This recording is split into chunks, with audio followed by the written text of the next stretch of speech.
Our next speaker is Dr. Shanta, a very senior consultant in the Department of Glaucoma Shankar Netralaya, and has a phenomenal experience, both national and international presence. And she's going to show the complexities which we face in nanophthalmos. On to you, Dr. Shanta. Ma'am, do you have the video that I had sent earlier Yes, to be played? yes. Can you?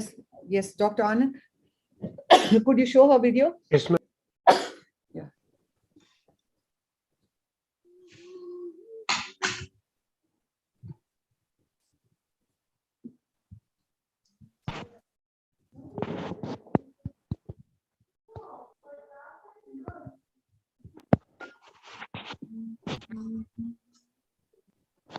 Good evening, everybody.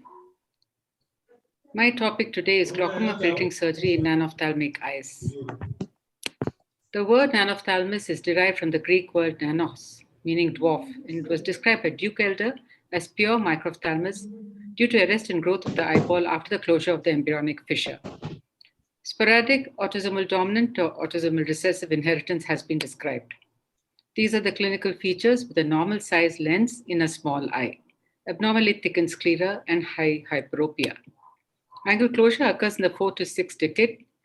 It may be associated with spontaneous or postoperative uveal effusion, serious retinal detachment, and malignant glaucoma. The mechanism of angle closure includes pupillary block or ciliary effusion with anti-rotation of the ciliary body.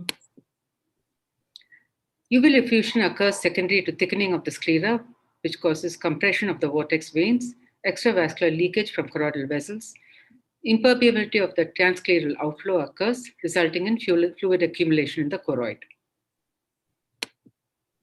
Investigations include ultrasound B-scan, UBM, biometry, and OCT of the macula. I describe a 58-year-old lady who presented with a gradual decrease in vision in both eyes. She gave a history of high hyperopic spectacle correction. This was her visual acuity with a high correction of plus 14 diopters in both eyes. She had dense nuclear sclerosis on slit lamp evaluation. Intraocular pressure was high due to 360-degree synovial closure. This was the axial length, grossly reduced in both eyes with a normal lens thickness. And this was a hazy view of the disc through the nuclear sclerosis. HVF analysis revealed a fairly advanced loss in the left eye. A laser iridotomy was done after medical control of intraocular pressure. However, following the procedure, IOP remained high. Therefore, she was posted for a combined cataract and glaucoma surgery in the left eye first. These were the complications we anticipated: positive pressure, lag zonules, and possibility of intraoperative choroidal effusion or hemorrhage due to impedance of flow through the thickened sclera. This is the surgical procedure. A 360-degree peritomy was done, and the rectus muscles were hooked. Following this, in each quadrant, a scleral flap was dissected, starting 5 millimeters from the limbus, the size of 5 into 5 into 5. And the bed of this scleral flap, a V-shaped sclerotomy was done and separated from the underlying choroid. This is left unsutured. The scleral flap is reopposed with just one suture to keep it in place. As I said, this is repeated in the other quadrants. The V-shaped sclerectomy can be excised as well to facilitate choroidal effusion drainage if required. After this, trabeculectomy is performed in the superior 12 o'clock position. Mitomycin C has been placed, 0.4 milligrams for about 2 minutes. A V-shaped triangular scleral flap is fashioned superiorly. This is extended well into the cornea. We then proceed with phacoemulsification.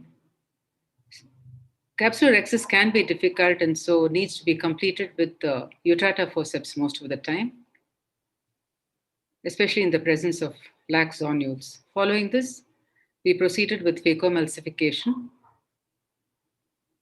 This was then completed. Cortex was aspirated. Because of high positive pressure, we proceeded quickly with the trabeculectomy and closed the scleral flap with multiple sutures. We deferred the intraocular lens implantation for the time being. It was done later after about 6 months and was successful in completion. After this, the conjunctiva was reopposed. The anterior chamber was formed with an air bubble. Following the procedure, you can see that the cornea was clear, the anterior chamber was well formed, and you can see the difference in the anterior chamber depth following the procedure.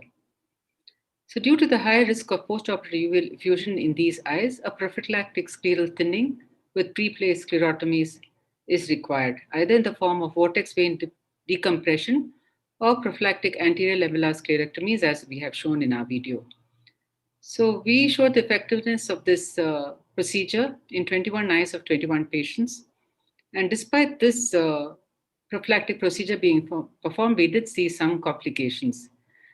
An RCT was also done by our Arvind group to study the outcomes of cataract surgery with or without a prophylactic sclerostomy. And they also did find that the complication rate was higher in the control group. Therefore, complete preoperative evaluation, investigation, careful preparation, performing prophylactic sclerotomies, and appropriate patient counseling go a long way in mitigating the risk of complications. Thank you. Thank you very much, Dr. Shanta. That was a very challenging surgery wherein you've shown all the learning tips. I'm going to go back to Dr. Shushmita and ask my questions.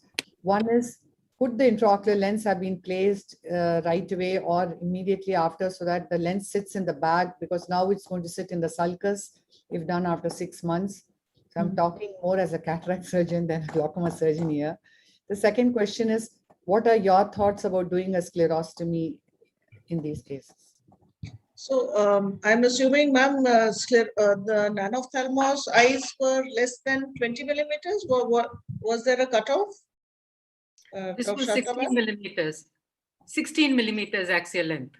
Okay. Yeah, really so anything less than 16, I would agree that we need to do a scleral cut down, because otherwise it gets very, very challenging. And as glaucoma surgeons, the IOL is not our best friend in small eyes and the small anterior segment. So we prefer to let the eye settle and then put it as a secondary procedure usually. And we usually try to do that even for pediatric eyes when they are smaller. We sort of say that you wait a bit. So I think it was such a challenging video and excellently done. Thank you, ma'am, for sharing that. And at least we wouldn't have done anything different. We would have done the same. Thank you. We have managed the IOL implantation the same sitting. This particular patient, there was so much of positive pressure, I didn't want to risk a suprachoroidal hemorrhage by having a posterior capsular rent. Yeah. So discretion is the better part of valor. Because would you consider, ma'am, just a corollary, would you consider using mannitol pre-op if you thought that the pressure was high?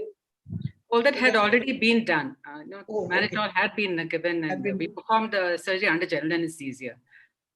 But we also need to remember that when you're removing a thick lens, you're actually creating a lot of space, and pushing in just one intraocular lens, which is so thin, is actually not a compromise, but you had your own terrific challenges in this case. And you, as you already said, that you do put lenses for the other nanophthalmic eyes. So it's just a point for discussion. I'm sure you did the right things. Thank you very much for a wonderful